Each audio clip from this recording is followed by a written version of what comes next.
pasar a darle el último adiós a Jorge Bergoglio, Papa Francisco. La persona que está del otro lado de la línea seguramente le gustaría estar en ese lugar. Se lo voy a preguntar a Federico Valls, que tiene una particular historia, lo han visto seguramente en los medios de comunicación, pero quiero focalizarme mucho más en la historia cercana, porque es oriundo de Coronel Baigorria, y de Coronel Baigorria a ser testigo de cómo se construyó la figura de un papa, el papa nuestro para la historia, el Papa Francisco, porque fue colaborador cercano durante mucho tiempo de Jorge Bergoglio. Federico, Guillermo Jeremía del programa Así Son las Cosas de Río Cuarto te saluda. Buen día, ¿cómo va? Buen día, Guillermo. Un gusto saludarte a vos y a toda la audiencia, a todo el imperio. Bueno, un placer, un placer. ¿Vas a ir al Vaticano, Federico? ¿Están tus planes?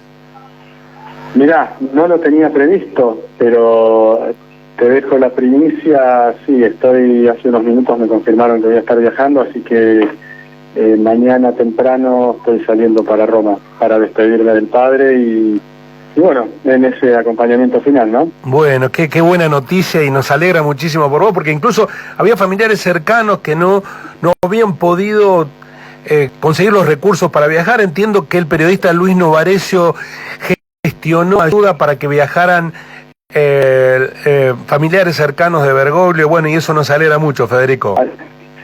Sí, bien que lo mencionás, Guillermo, porque quiero aprovechar no solo agradecerle también al colega Luis Novarecio por el gesto también que tuvo, pero bueno, temprano también estuve hablando con la familia, con el sobrino de Bergoglio, con José Ignacio. Hay algunos que pudieron viajar por sus propios medios y hay otros que no están viajando porque prefieren hacer el duelo y la despedida acá en Argentina, ¿no? Está muy bien. Así que también hay algunos que se quedan, pero también por propia decisión. Federico, ¿cuál es el kilómetro cero de tu viaje con Bergoglio? Bueno, ese kilómetro cero empieza ya por principios del 2007, cuando a fines de febrero, un domingo 28 de febrero a las 11:30 de la noche, me llama un sacerdote amigo y me pregunta si yo había conseguido trabajo. Yo en ese momento estaba sin un trabajo firme y estaba buscando, ¿no? Estaba a pocos meses de ser papá por primera vez y bueno, como nos pasa a todos cuando nos dicen que vamos a ser padres, ¿no? ¿Viste? La escala cambia. Sí. Y en ese sentar cabeza me llama y bueno, me ofrece trabajar con él en la oficina de prensa del Arzobispado de Buenos Aires, con un obispo, me dice Bergoglio, para mí totalmente desconocido, y en el medio de la charla le digo que no. Yo no estoy con razón, no vengo de la iglesia, ¿no? Desde que sí que no, el cura le dobla la apuesta y me dice: mira, Fede, vos vas a ser papá. Yo ya te conseguí una buena cobertura médica, los días de por paternidad, un adelanto del sueldo, qué sé yo, qué sé cuánto, y me terminó rápidamente, me convenció, ¿no? Y así empecé a trabajar con el cardenal, pero recién lo conocí en esa Semana Santa. No nos vimos personalmente, y ahí lo conocí. Y ahí empezó ese camino, ese recorrido con él, hasta que me dijo: Federico, nos vemos a la vuelta, y se quedó en Roma, ¿no? Federico, no eras muy religioso, ¿te hiciste o te transformaste en creyente ferviente con la cercanía con Bergoglio? Mirá, mi religiosidad era, si vamos a decir, Fede, vos, ¿cuán creyente eras en ese momento? Yo en el 90 y hasta el 98 estuve en Baigorria, era ir a misa los domingos, como hacemos, ¿no? En nuestros pueblos, que vamos a misa los domingos. Después me vine a estudiar a Buenos Aires, la verdad que no iba todos los domingos a misa, sí rezaba a la noche antes de irme a dormir, pero no pasaba de ahí, Guillermo. Y con Bergoglio fui descubriendo desde la práctica, ¿no? como lo vimos a él como papa, en esto de acompañarlo a las villas, caminar con él en algunos lugares de Buenos Aires, verlo en el trato con la gente, ver esa religiosidad en él, pero también esa iglesia en salida. Y sí, la verdad que me gustó tu palabra, me fui convirtiendo. Y bueno, y acá estamos. Federico, ¿qué hacías? ¿Cuál era tu actividad concreta en esa primera relación con Bergoglio? Mira, un poco de todo. La verdad que mi enlace con los periodistas y con los medios, el vínculo entre el arzobispado, entre la figura de Bergoglio y las actividades de la Iglesia de Buenos Aires. Vos vas a saber de lo que te estoy hablando, porque los más jóvenes que nos escuchan van a decir, no, son unos exagerados, pero en aquella época, en el 2007, para tener la palabra de alguien había que ir con la grabadora, con el cassette, con el celular, grabarlo y después desgrabarlo, ¿no? No existían, como ahora, todavía desgrabaciones automáticas, así que como él no escribía las homilías, sino que la tenía en la cabeza, yo lo grababa, lo desgrababa, y después esas eran las versiones que circulaban, lo acompañaban en algunas visitas pastorales, algunos encargues de él. Por ejemplo, me acuerdo una vez que una señora lo paró en la calle, sin reconocerlo, lo paró en la calle y le dijo que ella tenía 5 hijos y que no se los querían bautizar porque eran de padres distintos. Entonces él, por supuesto, ¿no? Se sorprendió, se enojó, se molestó, porque cómo podía ser que esos chicos no estuvieran bautizados, que un sacerdote no los quisiera bautizar. Y estábamos juntos ese día. Entonces se dio vuelta y me dijo, Federico, encargate, vamos a bautizar a estos chicos. Y bueno, todo ese proceso, ¿no? De una mujer que venía del conurbano, de una villa que no tenía. Entonces, ¿cómo ir acompañándola, que volviera a bautizar a los chicos? Bueno, cosas así, vivencias así de esta iglesia práctica, ¿no? De esta realidad que se vivía, eran algunas también de mis tareas, de mi acompañamiento con él. Seguramente fuiste testigo, pero esa preparación que para todos fue una preparación no programada, lo transformó en referente de la Iglesia al momento de ser primero una alternativa como papa, porque antes de ser papa en la elección anterior había sido una alternativa. ¿Él era consciente de eso? ¿Trabajaba para eso? Mira, él era consciente de eso, pero no trabajaba para eso. Ahora, si yendo para atrás, antes de que le eligieran papa, yo creo que en el fondo de su corazón él tenía algún íntimo deseo de poder tener la posibilidad de llevar ese modelo de iglesia a otra escala, a una escala global.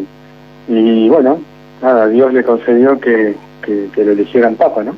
¿Eso lo hablaron en algún momento con vos? ¿O era tu tarea era solo estrictamente funcional como secretario, o había un grado de proximidad, de cercanía, de intimidad que te permitía trascender el trabajo? Sí, en algún momento habíamos hablado sobre esa posibilidad de que él fuera elegido.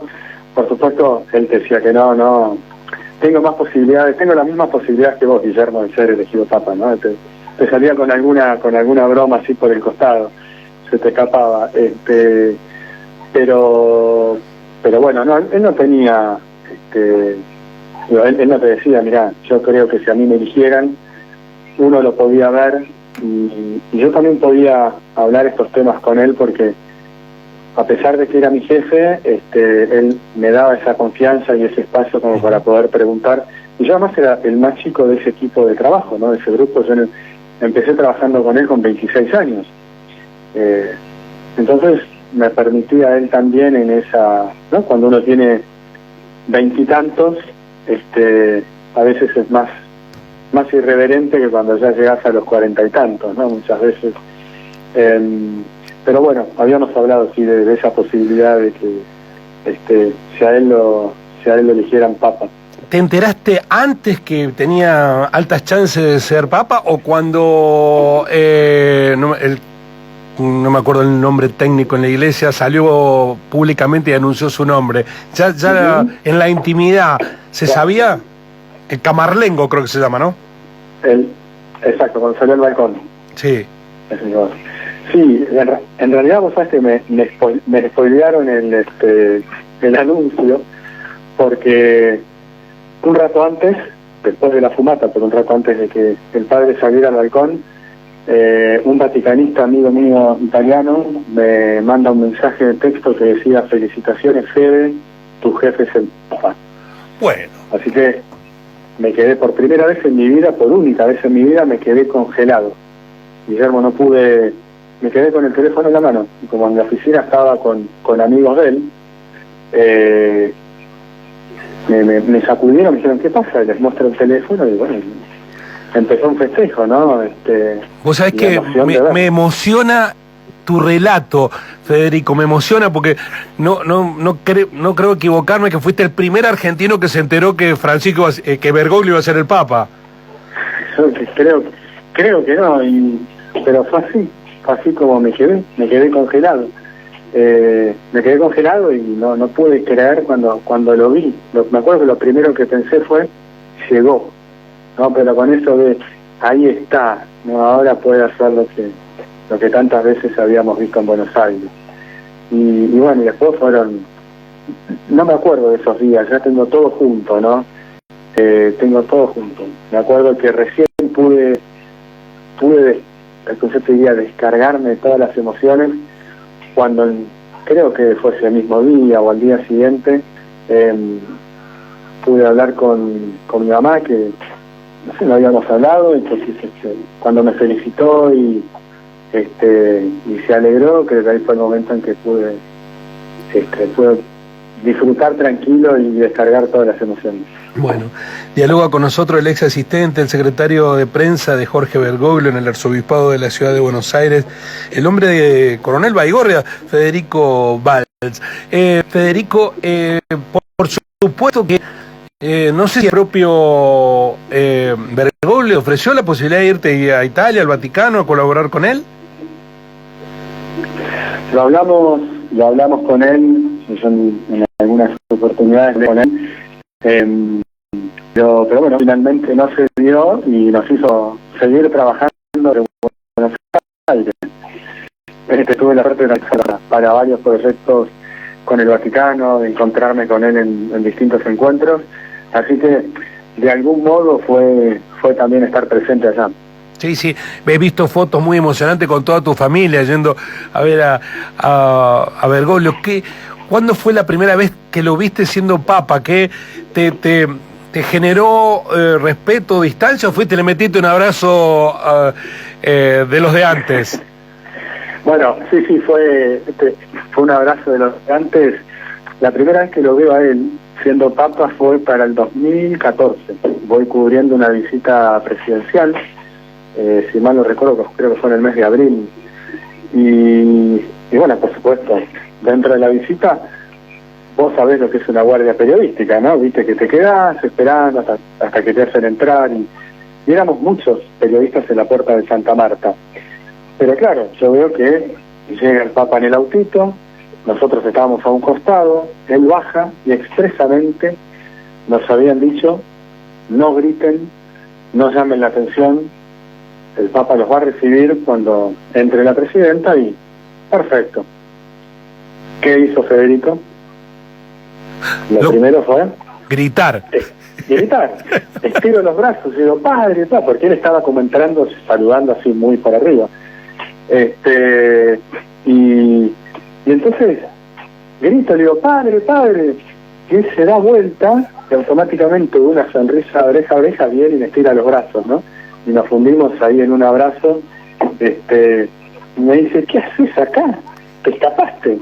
Y le digo, no, padre, estoy cubriendo la visita. Ah, bueno. Ahora recibo a Cristina, pero te veo adentro, ¿no? Pero estaban todos los colegas y nadie sabía que yo tenía vínculo con él previo. Entonces, imagínate en ese momento, se te acerca el Papa, charla con alguien que tenés al lado. Algunos colegas aprovecharon a hablar con él y bueno, ese fue el primer, por supuesto que después me ligué un reto de ceremonial y protocolo, porque se acercaron, me dijeron muy a su estilo, dijimos que, dice, no, mire que el Papa vino a saludar. Ahí quedó, pero sí, la gran Argentina, ¿no? Es como inevitable, cuando lo veías gritarle Jorge o padre, ¿no? Y él siempre se paró y saludaba y abrazaba, como lo veíamos los miércoles en la plaza. Sí, claro. Sí. Bueno, él hizo un poco de esa irreverencia, lo marcó con un niñito que estaba, somos argentinos, somos así, somos de no respetar. Él también lo ha hecho. Federico, la verdad que tus anécdotas nos emocionan, pero mis compañeros de mesa te quieren trasladar un par de preguntas. Sé que estás muy demandado, un par de preguntas más y te liberamos. Mayra, por favor. Sí, Federico, buenos días. Una pregunta más de tipo reflexiva. La mía, ¿cuál crees que fue el... Federico, ¿nos escuchás? Sí, está. ¿Cómo te va? Había escuchado un ruido. ¿Cuál fue, crees, el motivo del legado que dejó hoy en día? El hecho de que él haya sido argentino, que haya sido un papa o un padre que vino tan de abajo, o que tenga tanto compromiso por lo social, digo, ¿cuál, o todas son correctas básicamente? Sí, una muy buena descripción.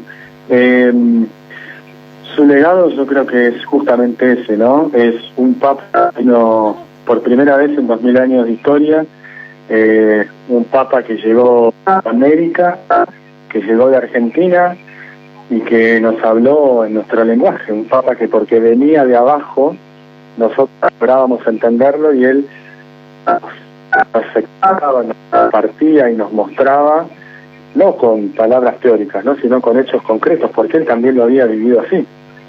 Un papa que tenía hermanos, que tenía sobrinos, un papa que había tenido alegrías y tristezas, que había caminado Buenos Aires, la Argentina, y entonces creo que ahí estuvo su riqueza, porque cada vez que él nos habló con un sentido práctico. Digo, ¿quién de nosotros puede decir, no, eso que nos dice el Papa es muy difícil, ¿no? Eso que no, es imposible, porque la verdad que él nos lo hizo fácil para poder entenderlo, y además algo que también quiero destacar es fue un papa para todos, ¿no? Para muchísimos que se sentían dolidos, lastimados, excluidos, invisibles, descartados.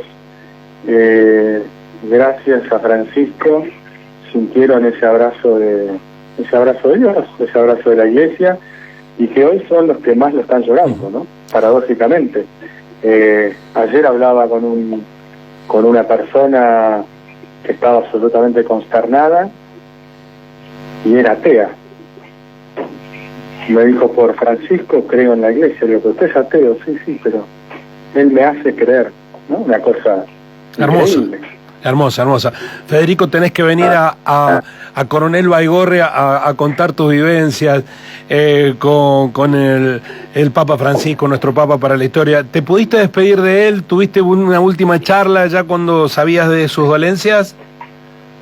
Mira, la verdad que tenía previsto encontrarme con él ahora a fines de febrero, y su internación me encontró en vuelo, así que cuando llegué ya estaba internado. Me quedé unos días ahí, después volví a la Argentina, pero vos sabés que tuve la posibilidad, en esa foto familiar que vos contabas, Guille, cuando nos despedimos, que además nos dedicó creo que 1 hora o más en esa mañana,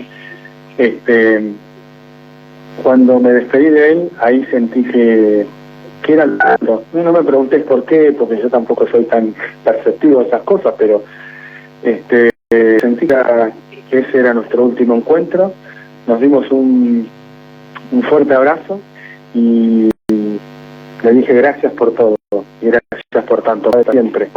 Y ahí me fui. De hecho mi mujer me dice, che, pero vos te despediste como si no lo volvieras a ver.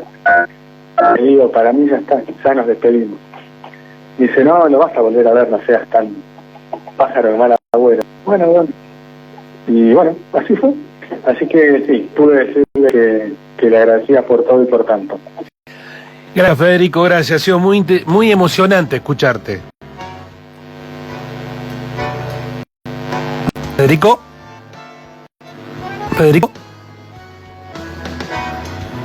Bueno, la verdad que después le vamos a mandar por favor el agradecimiento porque nos ha contado anécdotas que, bueno, no digo que no las haya contado en otro lugar porque no he recorrido todas las notas que ha hecho Federico, las muchas, pero sí con perspectiva nuestra, ¿no?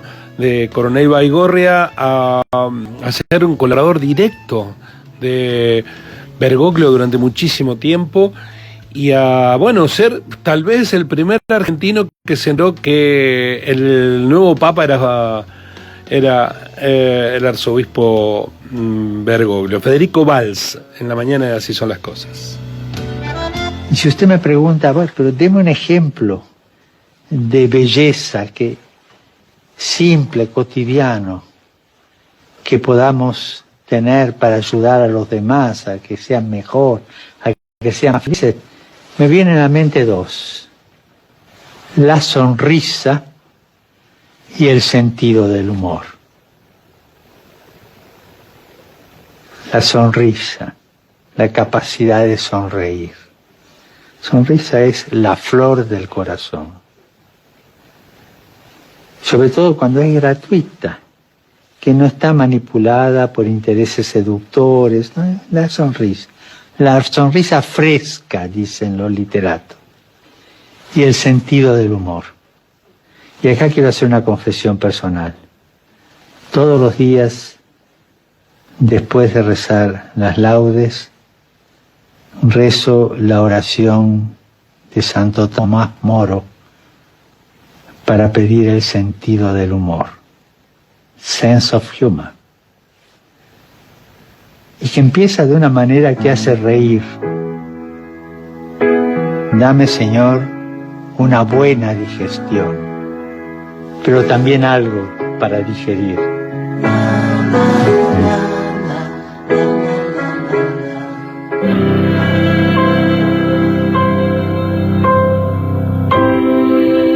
Francisco, qué jugador. De esos que nunca perdieron la fe. Son elegidos. Aparece uno cada muchos años. Pero este fue distinto. Porque entró cuando por primera vez pidieron el cambio. Sí, hubo humo blanco. Pero no vino a vender humo. Jugó como siempre se juega en el fin del mundo. Con sacrificio. Siempre con los mismos botines. Y con los pies en la calle. El último capitán de la iglesia fue argentino. Nunca hizo la individual. Predicó siempre el juego en equipo. ¿Te suena conocido? Si hay algo que tuvimos con Bergoglio, es un dios aparte. Hagan lío. Argentino tenía que ser. Dejó tirado cuanto protocolo se le cruzó. Pidió perdón por faltas que ni él cometió. Hizo bailar a muchos privilegiados, hasta quedarse sin aire. Fue ahí cuando el mundo entendió lo importante que es tener un capitán argentino, cuando lo que se necesita es coraje. Puede que creas, o no, pero créeme, este semillero le dio un papa al mundo. Y cada vez que festejemos un gol al cielo, lo vamos a hacer con honores. Porque ahora también tendremos allá arriba al Papa del Bajo Flores.